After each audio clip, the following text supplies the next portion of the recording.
Mikoy. Kulang pa yan. Dapat mas cute pa. Mikoy. Mikoy.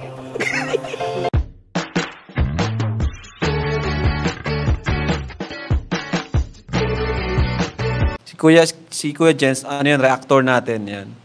Official reactor. Hello mga kalingap, welcome back sa aking YouTube channel, Kuya Jens. So kung bago ka lang sa aking YouTube channel, huwag niyo pong kalimutang mag-subscribe at click the bell button para like ng updated sa ating mga bago upload na video. At huwag po natin kalimutang suportahan ng Butim Kalingap sa pangunguna ni Kuya Val Santos Matubang, Ate Edna Vlog at syempre Kalingap Prab.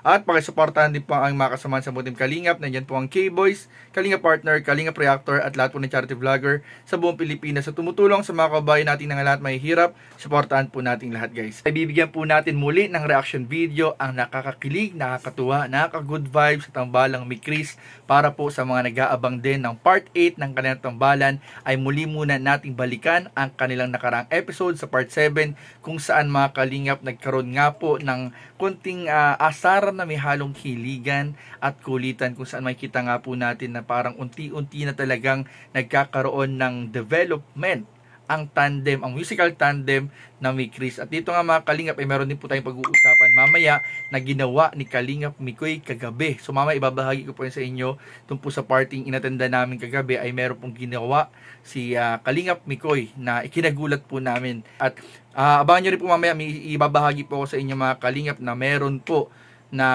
tumawag ng pansin sa ating mga kasama sa K-Boys at syempre kay Kalingap Prab tumawag ng pansin dahil sa kanyang ginawang hindi maganda. So mamaya po didiscuss po natin, pero ngayon po panoorin muna natin at muling balikan po ang nakakilig, nakakatuwa, nakaka-good vibes sa tambalang Mikris in 5, 4, 3, 2. Grabe. Bundok na to ah. Opo, bundok na nga. Buti sanay ka dito. Oo naman po, syempre sa pagtatrabaho ko dun. Pero Kung saan na rin ako nakakarating, nakakapunta ka to.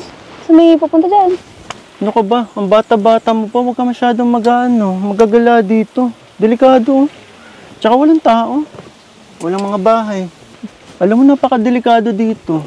Oo nga po. Lalo na kapag minsan, alam ko mag-isa ka lang minsan eh, di ba? Opo. Kung saan na nga makakarating dyan? Dyan po, papunta dyan. Teka lang. Ano po? Bakit sunod-sunod yung po? Eh kasi, ginagalang kita kasi mas matanda ka sa akin. Pero kahit na pwedeng alam mo naman mag-tandem tayo dito tapos panay po ka. Tsaka 27 pa lang ako. Okay, sige. Hindi na ako po. Last na yan ah. Sige po. Tsaka huwag mo na akong tawagin kuya. Ano pong gusto niyo itawag sa inyo? May puna naman. O di anong gusto mo itawag sa'yo? Krista. Stop. Okay. Huwag mo na kayo po ha. Anong gusto mo itawag sa'yo? Mikoy na lang. Okay. Call me Mikoy. Ha? Okay. Okay. Mikoy. Kulang pa yan. Dapat mas cute pa. Mikoy. Mikoy.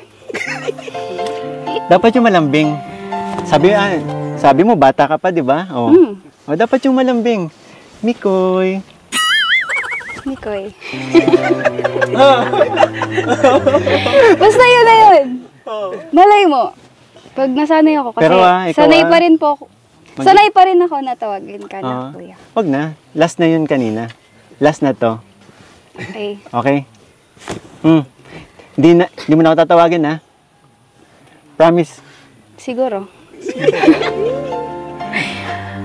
Ayun nga. Nabuksan mo na rin yung topic na bata pa. Ayun nga. About age. Sakto. Niniready ako. Wow, ano kaya yan? Ito. Wow naman. Yan ba yung pinagandaan mo? Yan ba yung pinagandaan mo? Hindi ako familiar. Hindi ba? Ito. Magmula nang makilala ka, ang buhay ko'y nag-iba. Ang dating tahimik kong puso ngayon ay kumakas. ba?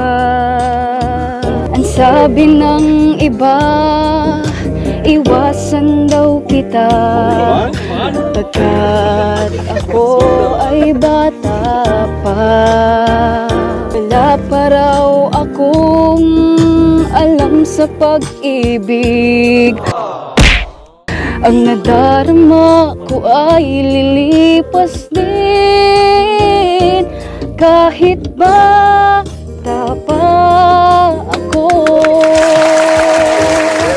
Alam kong minamahal kita, hindi ito isang laro, hindi ako nagbibiro. May puso rin ako, kahit bata pa ako. Pinagandaan na. Pakita mo yung mukha mo. Tanggalin na lang natin. Kung ikaw ay iiwasan ko, puso mo'y malulumay, dahil ang ligaya ko'y ikaw. Kung kaya't nabubuhay, sabi ng iba, iwasan daw kita, pagkat ako ay bata pa. Wala pa raw akong alam sa pag-ibig. Ang nadarama ko ay lilipas din, kahit bata pa ako. Alam kong minamahal kita, hindi ito isang laro, hindi ako nagbibiro. May puso rin ako, kahit bata pa ako.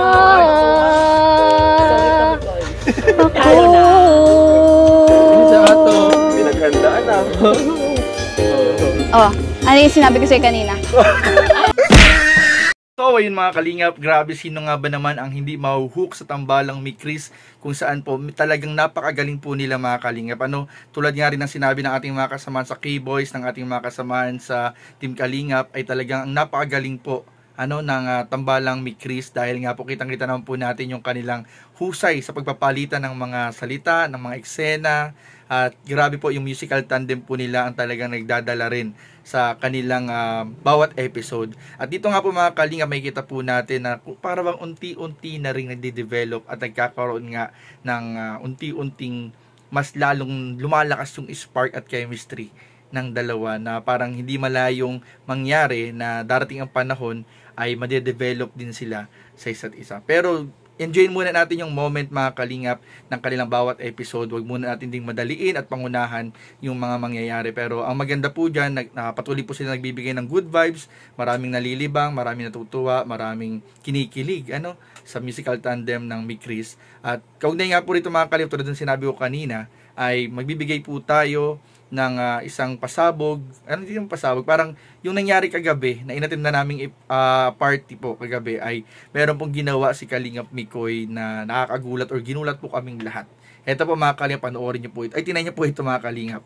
So, ayan po, nakikita nyo po mga Kalingap si Kalingap Mikoy na naglagay po ng prosthetics, o artificial na bigote, artificial na mustache para yung motif po kasi kagabi ay cowboy. So ayan po, napagaling po ni Kalingap Mikoy sa kanyang ginawang paglalagay ng mga artificial mustache or prosthetics na mustache po or bigote.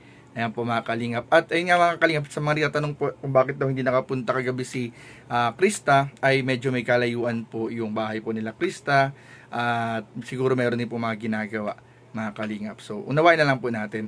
At ayun nga pa mga Kalingap, sabi ko nga kanina, meron ding bagay na umagaw po ng atensyon or nagbigay pansin po sa ating mga kasamahan sa K-Boys na ikinabahala po ni Kalingap Rab. Yung po yung isang YouTube channel na nagre-upload ng nakaraang episode po ng Tambalang Mikris. Yung part 7 po, nire-upload po niya. Grabe, napaka laki ng views At ito po ay may pangalan ding Kalingap. So ilalagay ko po dito mga Kalingap yung yung Facebook, yung YouTube channel po nun. At ayun po, mag-ingat na lang po tayo mga Kalingap. Pero ito po ay nag-aagaw pansin po sa mga K-boys, nag-aagaw pansin sa mga kasama po natin na ito po, yung nagre-upload po ng halos 30 minutes or napakahabang minuto daw po ng episode ng part 7 ng Mikris. So, mag-ingat po tayo mga Kalingap. So, yun lamang po at maraming po salamat sa inyong panonood. Please don't forget to like, comment, share, and subscribe sa ating mga video. Maraming po salamat. God bless. Bye-bye.